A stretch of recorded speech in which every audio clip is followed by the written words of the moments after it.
ইব্রাহিম আলাইহিস সালাম ঘুমের ঘরে ছিলেন। যেই মাত্র দেখলেন আল্লাহ রাব্বুল আলামিন ইব্রাহিম আলাইহিস সালামের কাছে কুরবানি চেয়েছেন, ঘুম থেকে উঠে ইব্রাহিম আলাইহিস সালাম আল্লাহর জন্য, আল্লাহকে রাজি খুশি করার জন্য 100 উট জবাই করে দিলেন, কুরবানি করে দিলেন। 100 উট যখন জবাই করে দিলেন, জবাই করে দিয়ে দ্বিতীয় রজনীতে আবার উনি নিদ্রায় গেলেন। ঘুমের ঘরে তাকায় দেখে আল্লাহ রাব্বুল আলামিন ডাক দিয়ে বলেন, ইব্রাহিম রে, আমি আল্লাহর জন্য তোমার প্রিয় জিনিস কুরবানি করে দাও। দ্বিতীয় রজনীতে আবার যখন উনি স্বপ্নে দেখলেন, ঘুম থেকে উঠে আবার 100 উট জবাই করে দিলেন আল্লাহকে রাজি করার জন্য, খুশি করার জন্য। দ্বিতীয় রজনীতে স্বপ্ন দেখে উট জবাই করে যখন আবার ঘুমাতে গেলেন, তৃতীয় রজনীতে আল্লাহ ডাক দিয়ে বলেন, ইব্রাহিম রে, তোমাকে বললাম কুরবানি করার জন্য, কুরবানি তো তুমি এখনো করো নাই, আমি আল্লাহর জন্য তোমার প্রিয় বস্তু কুরবানি করে দাও। তৃতীয় রজনীতে যখন আবার স্বপ্ন দেখলেন, ঘুম ভেঙে যাওয়ার পরে ইব্রাহিম আলাইহিস সালাম তৃতীয়বার আবার 100 উট জবাই করে দিলেন। কয় শত হইছে? জোরে কথা বলেন। 300 উট পর্যন্ত উনি কুরবানি করে দিলেন। তৃতীয় রজনীতে স্বপ্নের প্রতিফলন করে আবার যখন ঘুমাইতে গেলেন, ঘুমের ঘরে তাকায় দেখে আল্লাহ রাব্বুল আলামিন ডাক দিলেন, ইব্রাহিম রে, তোমার কাছে সবচাইতে যে প্রিয় জিনিস, ওই প্রিয় জিনিসটা আমি আল্লাহর জন্য তুমি কুরবানি করে দাও। লাভ দিয়ে ঘুম থেকে উঠলেন। 3টা দিন পর্যন্ত কুরবানি করলাম, আল্লাহর দরবারে কবুল হয় না। আমার কাছে সবচাইতে প্রিয় জিনিসটা কি? ইব্রাহিম আলাইহিস সালাম চিন্তা করলেন, তার কাছে সবচাইতে প্রিয় জিনিস কি? একজন মানুষের কাছে প্রিয় জিনিস থাকে টাকা, প্রিয় জিনিস থাকে তার সম্পদ, প্রিয় জিনিস থাকে দুনিয়ার অনেক কিছু জিনিস। জোরে কোন ঠিক কি ঠিক না? ইব্রাহিম আলাইহিস সালাম সম্পদ ব্যয় করলেন, এটাও তার প্রিয় জিনিস হলো না। প্রিয় জিনিসটা যদি হইতো তাহলে আল্লাহ তো প্রথমে কবুল করে নিতেন। ইব্রাহিম আলাইহিস সালাম চিন্তা করলেন, 1 বছর নয়, 2 বছর নয়, 80 বছর অপেক্ষা করে একটা সন্তান তো আল্লাহ আমাকে দিয়েছেন, এই সন্তানটা তো আমার কাছে সবচেয়ে প্রিয়। একজন বাবার কাছে তার সন্তানের চাইতে আর কোনো বিষয়, কোনো বস্তু বেশি মহব্বতের হইতে পারে না। একজন বাবার কাছে সন্তানের চাইতে প্রিয় জিনিস কিছু আছে? টাকার মহব্বত আছে, ঠিক আছে, টাকার মহব্বত কার নাই? এখন একজন মানুষ দেখাইতে পারবেন টাকার মহব্বত নাই, দেখাইতে পারবেন।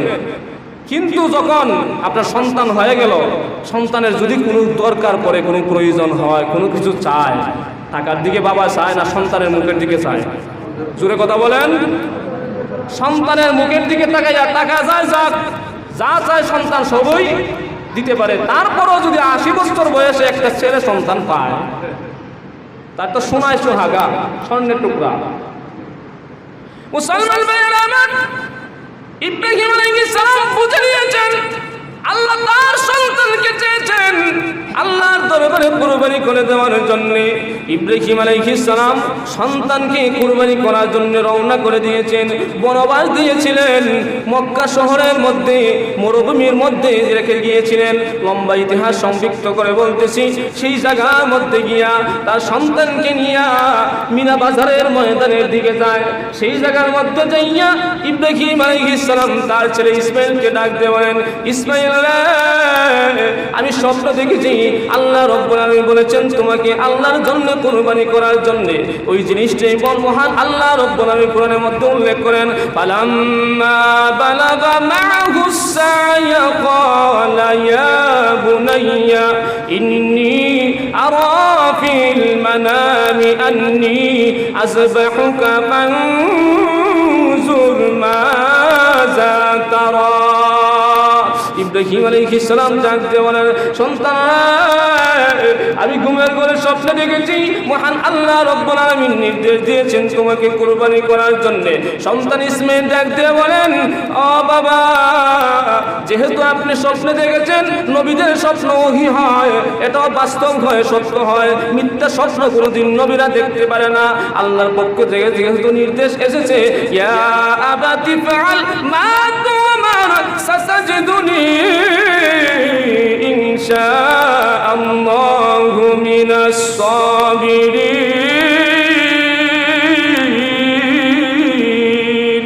ইসমাঈল আলাইহিস সালাম বলেন, ইয়া আবাতি ফাআল মা তুমার, বাবা গো, তোমাকে আল্লাহ রাব্বুল আলামিন যে কাজের নির্দেশ দিয়েছেন ওই কাজটা আপনি পূরণ করে ফেলেন। আমি নিজ দ্বিধায় কুরবানি হতে রাজি আছি, আমাকে ধৈর্যশীলদের মধ্যে হতে পাবে। তো জুড়ে কর না সুবহানাল্লাহ। বর্তমানে সন্তানরা যদি হইতো, বাবা যদি কইতো তোমাকে জবাই করার জন্য আল্লাহ নির্দেশ দিয়েছেন, সে কইতো আমি আরো 1 মাস আগে দেখছি তোমার জবাই করতেছি। সন্তানে পাল্টা এই কথা বলতো, কারণ তুমি যদি মারা যাও তাহলে সম্পদের ভার তো আমার উপরে আসবে, তুমি না মারা গেলে সম্পদ তো আমি পাবো না। সম্পদের জন্য বাবাকে হত্যা করে কি করে না? জোরে কথা বলেন, করে কি করে না? সন্তান এরকম কইতো। আল্লাহ তাআলা এমন সন্তান ইব্রাহিমকে দিলেন, বলতেছে আপনাকে যে নির্দেশ দেওয়া হয়েছে নির্দেশ পালন করে নিন, আমি কুরবানি হতে রাজি আছি, আমাকে ধৈর্যশীলদের মধ্যে পাবেন। এমন ধৈর্যশীল, এমন সহনশীল সন্তান আল্লাহ রাব্বুল আলামিন ইব্রাহিম আলাইহিস সালামকে দান করলেন। এরকম ধৈর্যশীল সহনশীল সন্তান কাউকে আল্লাহ তাআলা দান করেন নাই। মুসলমান ভাইরা আমার, ইব্রাহিম আলাইহিস সালাম ইসমাঈলকে যখন শোয়াইলেন, তরবারি দ্বারা যখন গলাটা 2 টুকরা করে ফেলবেন, জবাই করে ফেলবেন, সেই সময়ে আকাশের সমস্ত ফেরেশতাগুলো এই দৃশ্য দেখে কান্না করেছে। কিতাবের মধ্যে উল্লেখ করা হয়েছে 2টা সময় আকাশের সমস্ত ফেরেশতা, জমিনের সমস্ত ফেরেশতা, সিদরাতুল মুনতাহার সমস্ত ফেরেশতা, আরশ বহনকারী সমস্ত ফেরেশতা একসাথে কান্না করেছে। 1 নম্বর সময়টা হলো যেই সময়ে বিশ্ব নবী তাজদারে মদিনা মুহাম্মদুর রাসূলুল্লাহ সাল্লাল্লাহু আলাইহি ওয়াসাল্লামকে তায়েফের ময়দানে যখন রক্তাক্ত করেছিল, রাসূলের রক্তাক্ত দেহ দেখে, রক্তাক্ত চেহারা দেখে সমস্ত ফেরেশতা একবার কান্না করেছিল। 2 নম্বরে ইব্রাহিম আলাইহিস সালাম তার সন্তানকে যখন জমিনে শোয়াই দিয়েছেন, ছুরিটা গলার মধ্যে লাগাই দিবেন, সেই সময়ে ঐক্যবদ্ধ হয়ে সমস্ত ফেরেশতা কান্নাকারি করে আল্লাহকে ডাক দিয়ে বলেন, রব্বুল আলামিন, তাকে দেখেন না, আপনার ইব্রাহিম আপনার হুকুম পালন করার জন্য সন্তানকে জমিনের মধ্যে শোয়াই দিয়েছে। পৃথিবীতে এমন কোন ঘটনা ঘটে নাই বাবার হাতে সন্তান জবাই হবে।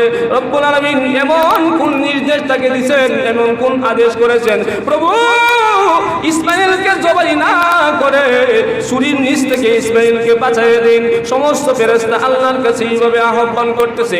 সেই মুহূর্তে ইব্রাহিম আলাইহিস সালাম ছুরিটা হাতের মধ্যে নিয়ে আল্লাহু আকবার ধ্বনি উচ্চারণ করে গলার মধ্যে ছুরিটা যেই মুহূর্তে লাগায় দিবেন, সেই সময় আল্লাহ রাব্বুল আলামিন ডাক দিয়ে বলেন, জিবরাইল যাও যাও, এই জান্নাত থেকে নিয়ে একটা লোহার টুকরা এবং একটা দুম্বা নিয়ে যাও, ইব্রাহিমের ছুরি যেন আমার ইসমাঈলের গলার মধ্যে না লাগতে পারে।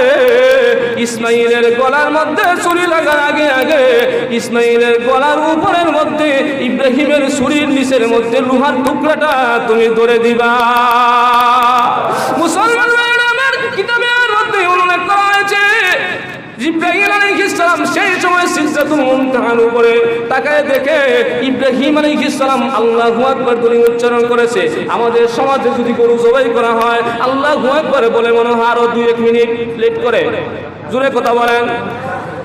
জিবরাইল আলাইহিস সালাম তাকায় দেখে ইব্রাহিম আলাইহিস সালাম আল্লাহু আকবার বলে উচ্চারণ করে দিয়েছে, ছুরিটা গলার মধ্যে লাগায় দিবে।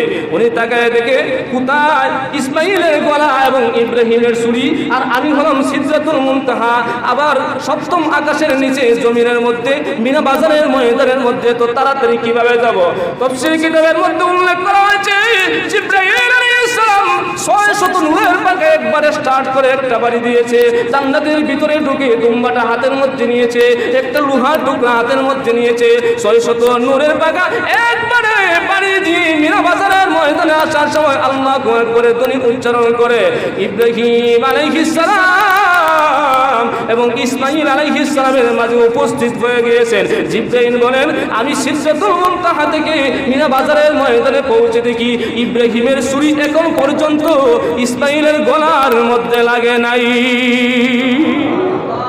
দূরটা মনে আসতে দিছিল, জোরে কথা বলেন, দূরটা মনে আসতে দিছিল, জোরে দিছে। মুসলমান ভাইরা আমার, জিবরাইল আলাইহিস সালাম আসার সময় আল্লাহু আকবার ধ্বনি উচ্চারণ করেছেন। ইব্রাহিম আলাইহিস সালাম আস্তে করে একটু থেমে গেছেন। ইব্রাহিম আলাইহিস সালাম ডাক দিয়ে বলেন, এই মিনা বাজারের ময়দানে আমি এবং আমার সন্তান ইসমাঈল ছাড়া কেউ নাই। যেই ব্যক্তি আল্লাহু আকবারের ধ্বনি উচ্চারণ করেছি মনে হয় সে একজন আল্লাহর রহমতের ফেরেশতা হবে। ফেরেশতা গো, তোমরা কি আশ্চর্য হয়ে গেছো? বাবা হইয়া সন্তানকে কিভাবে কুরবানি করি? একবার নয়, দুইবার নয়, আল্লাহ যদি 100 বার আমাকে হুকুম করে 100 বার আমার ইসমাঈলকে কুরবানি করতে রাজি আছি। তখন ফেরেশতাগণ এই ঘটনা থেকে কান্না করেছিল। ইব্রাহিম আলাইহিস সালাম বললেন, লা ইলাহা ইল্লাল্লাহ লা মুহাব্বাতা ইল্লাল্লাহ, আল্লাহ ব্যতীত আমার অন্তরে আর কারো ভালোবাসা নাই। তখন ইসমাঈল আলাইহিস সালাম নিজ থেকে বলেছেন, আল্লাহু আকবার, আল্লাহু আকবার ওয়ালিল্লাহিল হামদ। ওই জিনিসটা আল্লাহ রাব্বুল আলামিন একটা আয়াত বানাইয়া সমস্ত মুসলমানদের উপর আইয়ামে তাশরিকের দিন পড়া ওয়াজিব করে দিয়েছেন। জোরে কন্না সুবহানাল্লাহ। জিবরাইল আলাইহিস সালাম ইসমাঈলকে নিজ থেকে সরাইয়া একটা জান্নাতি দুম্বা ধরে দিয়েছেন। দুম্বা জবাই হয়ে গেল। আল্লাহ রাব্বুল আলামিন ডাক দিয়ে বলেন, হে ইব্রাহিম, কাদ সাদ্দাকতার রুয়া, হে ইব্রাহিম, তোমার যে স্বপ্ন তুমি বাস্তবায়ন করেছো, যেহেতু বাস্তবায়ন হয়ে গেছে, এখন সন্তান জবাই করার দরকার নাই, দুম্বা কুরবানি করে দাও। আমি আল্লাহ রাব্বুল আলামিন তোমাকে সুসংবাদ দান করি, যে জিনিসটা তুমি করেছো, যে মহব্বতের আবির প্রকাশ ঘটাইছো, আমি আল্লাহ রাব্বুল আলামিন এমন ভাবে কবুল করেছি, পৃথিবীর এই সময় থেকে নিয়ে কিয়ামত পর্যন্ত সমস্ত মানুষের উপরে আমি ওই কুরবানিটা ওয়াজিব করে দিয়েছি। জোরে কন্না সুবহানাল্লাহ। আল্লাহ রাব্বুল আলামিন আমাদের জন্য এই কুরবানিটা আমাদের পিতা ইব্রাহিম আলাইহিস সালামের সুন্নত হিসেবে আমাদের জন্য ওয়াজিব করেছেন। এখন কুরবানি করতে গেলে দিল তৈরি করতে হবে, দিল। আমরা কুরবানি দেই 1 লক্ষ টাকা কুরবানি দিয়া সব গোশত ডিপ ফ্রিজে, সব গোশত কি ডিপ ফ্রিজে। আরে ডিপ ফ্রিজে রাখবেন এই যেমন, তখন কুরবানি দিচ্ছেন কেন? গরু জবাই করে এনে তো রাখলেই হয়। কুরবানি দিলে আত্মত্যাগ করতে হয়। ইব্রাহিম আলাইহিস সালাম সন্তান ত্যাগ করেছেন, আত্মত্যাগ করেছেন। আপনি গরুর গোশত ত্যাগ করতে পারেন না, এরকম কুরবানি দিতে আপনাকে বলছে কে? কুরবানি দিবেন আগে দিল তৈরি করবেন, অন্তরটা তৈরি করে আপনি কুরবানি দিবেন। কুরবানি দিয়ে নিজে খাওয়ার চিন্তা করেন না, মানুষকে খাওয়ানোর চিন্তাও করবেন। দিল কিভাবে তৈরি করবেন? কুরবানির যে বিধান আছে, কুরবানির পশু জবাই কইরা একমাত্র আল্লাহর রেজামন্দি হাসিলের উদ্দেশ্য থাকতে হবে। আর যদি বলেন আমি গোশত খাবো, তাহলে গোশত অন্য সময় খাবেন। কুরবানির সময় এরকম বাহানা করার দরকার নাই। আল্লাহর সাথে বাহানা করেন, মানুষের সাথে বাহানা করেন, ঠিক আছে, আল্লাহর সাথে বাহানা করেন। কুরবানির সময় গরু জবাই করে কি দরকার আছে? অন্য সময় গরু জবাই করে ডিপ ফ্রিজে রাখবেন। আর কুরবানির সময় যেহেতু গরু জবাই করতে হয়, দিলকে তৈরি করবেন। আমার অন্তরে মহব্বত থাকতে হবে একমাত্র কার? জোরে কথা বলেন, আল্লাহর মহব্বত থাকতে হবে। গরু জবাই করার আগে চিন্তা করবেন, আমার যে কুরবানিটা আল্লাহর জন্য হইতেছে কিনা, না আমি গোশত খাওয়ার জন্য চিন্তা করতেছি, না মানুষকে দেখানোর জন্য চিন্তা করতেছি। এই দিলটাকে তৈরি করবেন, তারপরে কুরবানি দিবেন। কুরবানির পশু গোশতটাকে 3টা বন্টন করে, 3টা বন্টন করবেন। বন্টন করে একটা তো আপনার জন্য আল্লাহ রিজার্ভ করে দিয়েছেন, আপনাকে খাইতে মানা করছেন। কথা বলেন না কেন? আপনাকে খাইতে মানা করছেন। 3 ভাগের 1 ভাগ তো আল্লাহ আপনার জন্য রাখছেন। 2 ভাগ, 1 ভাগ হলো সমাজের জন্য, আরেক ভাগ হলো আত্মীয় স্বজনের জন্য। আল্লাহই বিধান নাযিল করে দিয়েছেন, তাহলে আপনি এরকম করেন কেন? এই ডিপ ফ্রিজে গোশত রাখেন কেন? আপনার যে বন্টনটা আছে, এই বন্টনটা আমরা ডিপ ফ্রিজে 5 বছর রেখে খান। তো আরো যে 2টা বন্টন আছে, এই বন্টন থেকে আপনি আনেন কেন? এই বিধানটা আপনাকে কে শিক্ষা দিল? তাহলে তো আপনার দিলই তৈরি হইল না। তো কুরবানি আপনি দেন কেন? কুরবানি দেন তো আল্লাহ রাজি খুশি করার জন্য। এই কুরবানির মাধ্যমে আল্লাহ রাব্বুল আলামিন ঈদের সময় সকল মানুষকে, সকল মাখলুককে আল্লাহ নাস্তা করান। জোরে কন্না সুবহানাল্লাহ। আল্লাহ সেই সময় মেহমানদারি করান। আপনাকে বলে দিয়েছেন 1 ভাগ আপনারা একে 2 ভাগ বন্টন করে দিবেন। তা আপনি এটা 2 নম্বর এটা করেন কেন? এই জন্য ভাই, যারা কুরবানি দিবেন আগে দিল তৈরি করবেন, 3টা ভাগ করে 1 ভাগ আমি সমাজে দিয়ে দিব। সমাজের গোস্ত আসে না মসজিদের সামনে, এইটার মতো কারচুপি করেন। কেন এইগুলা করেন? আরে ভাই, এক টুকরা গোস্ত না খাইলে, এই সময় কম খাইলে কি হয়? আপনি তো আল্লাহকে রাজি খুশি করার জন্য দিতেছেন। এই সময় এক টুকরা গোস্ত কম খাইলে কি হয়? অন্য সময় বেশি খাবেন। 3টা বন্টন করে, যেহেতু সমাজের একটা বন্টন মসজিদের সামনে হয়, এখানে আপনি পাঠাই দিবেন 3 বন্টন করে। আর একটা বন্টন আছে আপনার আত্মীয় স্বজন যারা আছে তাদেরকে দিবেন। একটা বন্টন আস্থা আপনার জন্য থাকতেছে, এটাকে আল্লাহ নিষেধ করেন নাই। এই যে সমাজের গোস্ত থেকে কিছু সরায়, আত্মীয় স্বজনের বন্টন থেকে কিছু সরায়, এগুলো সবগুলো নিয়ে নিজের বন্টনের সাথে এক করে ডিপ ফ্রিজারে রেখে দেয়। আর বাড়িতে যদি ভিক্ষুক আসে, 1 টুকরা 2 টুকরা দিয়ে তাদের বিদায় করে দেয়। এগুলো তো বাহানা।